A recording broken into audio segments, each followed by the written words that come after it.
નમસ્કાર વાલા પેન્શનર મિત્રો, નિવૃત્ત કર્મચારી મિત્રો, ભાઈઓ તથા બહેનો, આપ સૌનું હાર્દિક સ્વાગત છે આપણી પોતાની યુટ્યુબ ચેનલ પેન્શન ગુજરાતમાં। તો મિત્રો, આજના આ ખાસ વિડીયોમાં આપણે વાત કરવા જઈ રહ્યા છીએ માર્ચ મહિનાની પેન્શનને લઈને મળનારા ડબલ ખુશખબર વિશે। તો મિત્રો, ખાસ કરીને કેન્દ્ર સરકારના કર્મચારીઓ અને પેન્શનરો માટે હોળી પહેલાં એક મોટી રાહત મળવાની સંભાવના છે। તો વિનંતી છે કે આ વિડીયો અંત સુધી જરૂરથી જુઓ, કારણ કે દરેક મુદ્દો તમારા માટે ખૂબ જ મહત્ત્વનો છે। તો મિત્રો, તાજેતરમાં મોંઘવારી ભથ્થું એટલે કે ડીએ અને મોંઘવારી રાહત એટલે કે ડીઆર અંગે મહત્ત્વપૂર્ણ અપડેટ સામે આવ્યું છે। જાણકારી મુજબ જાન્યુઆરી 2026થી ડીએ અને ડીઆરમાં અંદાજે 2%નો વધારો થવાની સંભાવના વ્યક્ત કરવામાં આવી રહી છે। જો સરકાર આ જાહેરાતને મંજૂરી આપે છે તો તેનો સીધો લાભ લાખો કર્મચારીઓ અને પેન્શનરોને મળશે।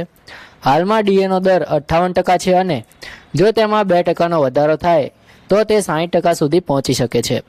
એટલે કે માર્ચ મહિનાની પેન્શન સાથે વધારાનો લાભ મળવાની પૂરેપૂરી શક્યતા છે। તો મિત્રો, હવે થોડું સમજીએ કે આ અંદાજ શા માટે લગાવવામાં આવી રહ્યો છે। તો ડિસેમ્બર 2025 માટે જાહેર થયેલા એઆઈસીપીઆઈના આંકડા અનુસાર ઇન્ડેક્સ 148.2 સુધી પહોંચ્યો છે અને છેલ્લા 12 મહિનાની સરેરાશ 145.54 નોંધાઈ છે। આ આંકડાના આધારે ડીએની ગણતરી કરતાં લગભગ 60.33 દર આવે છે। સરકાર સામાન્ય રીતે રાઉન્ડ ફિગરમાં જાહેરાત કરતી હોવાથી 60% ડીએ જાહેર થવાની શક્યતા વધુ માનવામાં આવી રહી છે। એટલે કે 58%થી સીધો 60%। આ 2%નો વધારો જ પેન્શનરો માટે મોટી ભેટ સમાન છે। મિત્રો, હવે એક મહત્વનો પ્રશ્ન એ પણ છે કે 7મું પગાર પંચ પૂર્ણ થયા પછી પણ ડીએ કેમ ચાલુ રહેશે। તો જાણો કે 7મા કેન્દ્રીય પગાર પંચનો કાર્યકાળ 31 ડિસેમ્બર 2025 સુધીનો હતો, પરંતુ 8મા પગાર પંચની ભલામણો અમલમાં ન આવે ત્યાં સુધી ડીએની ગણતરી 7મા પગાર પંચના મૂળ પગાર આધારે જ ચાલુ રહેશે।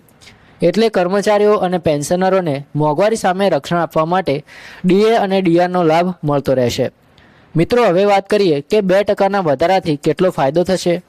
તો જો કોઈ કર્મચારી કે પેન્શનરનો મૂળ પગાર 20,000 રૂપિયા છે તો દર મહિને આશરે 400 રૂપિયાનો વધારો થશે। 30,000 રૂપિયા 600 રૂપિયા, 40,000 ઉપર 800 રૂપિયા, 50,000 ઉપર 1,000 રૂપિયા અને 60,000 ઉપર 1,200 રૂપિયા, 70,000 ઉપર 1,400 રૂપિયા, એમ 80,000 ઉપર 1,600 રૂપિયા અને 1 લાખ રૂપિયાના મૂળ પગાર પર સીધા 2,000 રૂપિયાનો વધારો મળશે। આ વધારો માત્ર એક મહિના માટે નહીં, પરંતુ નિયમિત દર મહિને ચાલુ રહેશે, જે વર્ષના અંતે મોટી રકમમાં પરિવર્તિત થાય છે। મિત્રો, ખાસ વાત એ છે કે ડીએનો લાભ ફક્ત કાર્યરત કર્મચારીઓને જ નહીં, પરંતુ પેન્શનરોને પણ ડીઆર રૂપે મળે છે। એટલે કે જેટલો વધારો ડીએમાં થાય છે એટલો જ વધારો ડીઆરમાં પણ લાગુ થાય છે। તેથી માર્ચ મહિનાની પેન્શન સાથે વધારાની રકમ મળવાની પૂરેપૂરી શક્યતા છે। હોળી પહેલાં જો સરકાર સત્તાવાર જાહેરાત કરે છે તો તહેવારની ખુશીમાં આ વધારો 4 ચાંદ લગાવી શકે છે। મિત્રો, સરકાર સામાન્ય રીતે જાન્યુઆરીના ડીએની જાહેરાત માર્ચ મહિનામાં કરે છે, એટલે હવે સૌની નજર કેન્દ્ર સરકારના અંતિમ નિર્ણય પર છે। એકવાર સત્તાવાર જાહેરાત થાય પછી વધારાનો લાભ સીધો તમારા બેંક ખાતામાં જમા થઈ જશે।